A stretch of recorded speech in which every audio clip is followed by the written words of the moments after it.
P D M ہے کیا؟ Pakistan democratic movement.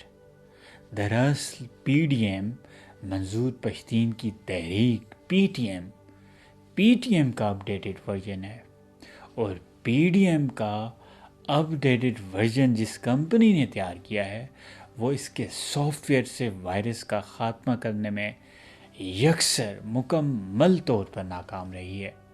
مثلاً قوم پرستی، علاقائی اور صوبائی تعصب اور اہم قومی اداروں کو نقصان پہنچانے کی پوری کوشش وغیرہ وغیرہ۔ یہ سب چورن باری باری پی ڈی ایم کے مختلف فورم سے بیچا جاتا رہا، مگر بے سود رہا۔ جس کمپنی نے پی ڈی ایم کا ماڈل تیار کیا تھا، پھر ملک کی سیاسی مارکیٹ میں اسے لانچ کیا، وہ سرے سے یہ بھول گئی کہ 3 سیاسی جماعتیں الگ الگ نظریات کی حامل، یکسر مختلف اہداف اور مفادات کی مالک آخر کب تک اکٹھی رہ سکیں گی؟ پی ڈی ایم کی سب سے اہم جماعت جس نے یہ فساد مچا رکھا ہے، مسلم لیگ نواز، خود لیڈرشپ کرائسس کا بری طرح شکار ہے۔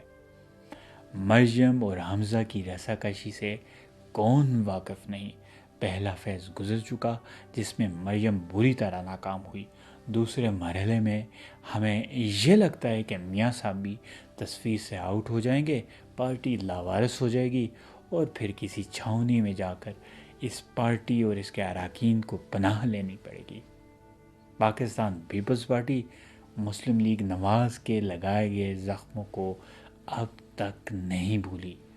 اسی لیے تو زرداری کی سیاسی چالوں نے پی ڈی ایم کے سسٹم کو ایسا لاک کیا ہے کہ مولانا فضل الرحمان لاکھ چاہیں مگر اس گری ہوئی پی ڈی ایم کو ہرگز ریسٹارٹ نہیں کر سکتے۔ ممکن ہے کہ پی ڈی ایم کی قیادت اپنی فیس سیونگ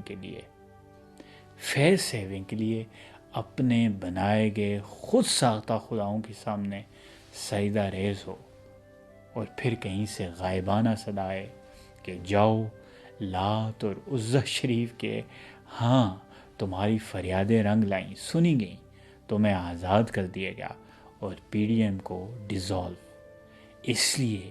اس لیے کہ اب نہ تو یہ کمپنی چلے گی اور نہ ہی اس کا وائرس سے افیکٹڈ سافٹ ویئر۔